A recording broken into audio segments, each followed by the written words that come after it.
Hey guys, my name is Marc Dressen. You're watching MDTV, and in today's video I'm going to explain the turning kick, or in other terms the Paldung Chagi. So stay tuned.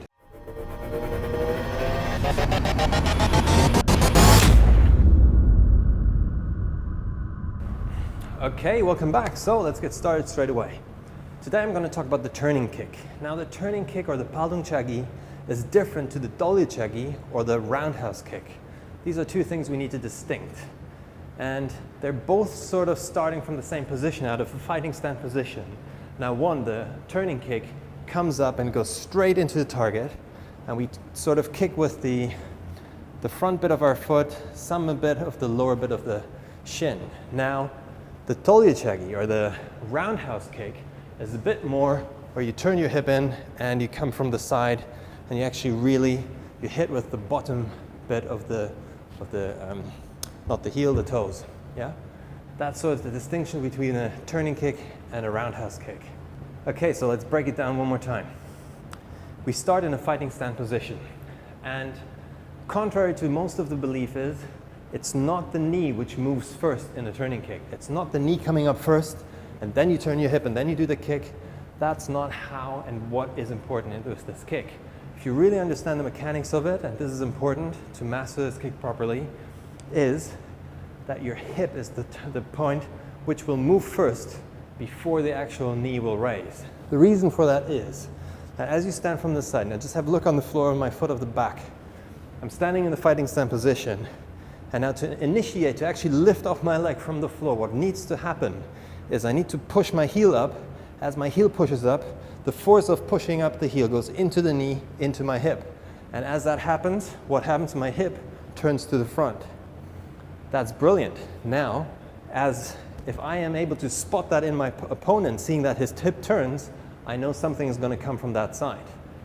So, standing here, he pushes his hip to the front, then he lifts off the leg off the floor. As the leg lifts off the floor, that's when the knee is going straight up to the front, nice and high as you want to go, where you want to hit the target. Either you want to hit it low or high. That's how high you're going to be determining your knee. So you're standing here, you lift off the floor, bring your knee up, and then at the end point, the very end bit of the extension of your lower leg into the target, that's where your hip starts turning, sort of 45, sometimes ideally into 90 degrees into the target. Okay, so let's have a look at that again.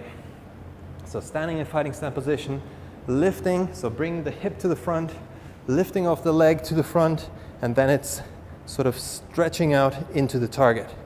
Yeah, most of the time you will see that kick going to the torso rather than the head, just because of, the speed towards the torso. You're going to be quicker than to your head. You need a couple of more milliseconds to get to the head, and the opponent is easier to get the head out of the way rather than the body. Now I'm pretty well aware that if you're the point when you hit the actual target might vary a bit. So it might be that we come off from the floor, in our 45-degree angle, and start hitting from sort of this angle into the target. But at the end, sometimes you see people do this. They come up and then they turn in. They turn their hip in even more to get a bit more force into it. The reason why is, obviously, as you turn in the foot on the floor, you get a bit more reach, you can reach a bit further, and you can actually create a bit more power. Now, the problem with that, though, is that if you don't strike properly and you don't hit the target as you intend to, so for whatever reason, you stretch too far to the front and your opponent might be moving back and you miss, that's where you're then you've got the problem, because you're probably a little bit out of bounds. You need to get back into position. Okay, so let's recap. So what have we learned? There's a difference between a turning kick and a roundhouse kick. The main difference is that the turning kick is used in fighting competitions most of the time, whereas the roundhouse kick is used more in form competitions. You will rarely see that in a fighting competition. Now, what really differentiates them is that the turning kick sort of comes up and kicks out of a 45-degree angle and kicks with the lower bit of the shin and the top of your foot, whereas the roundhouse kick, most of the time, as it comes up, you turn your hip into 90 degrees, and as your leg extends out, you kick with the ball of the foot into the target. So, turning kick, straight in, roundhouse, sort of more 90-degree angle, and you hit with the ball of the foot. Let's have a look at the energy flow with the turning kick. How does that work? So as we're standing in a fighting stand position, our back leg lifts off the floor. As that happens, the kinesthetic energy of lifting off the heel goes through the knee into the hip. The hip turns to the front. As that happens, I lift off my leg to the front, my knee goes up, and then I extend it into the target. Okay, so this was my little turning kick tutorial. I hope you learned something, and if so, please, hit the like button.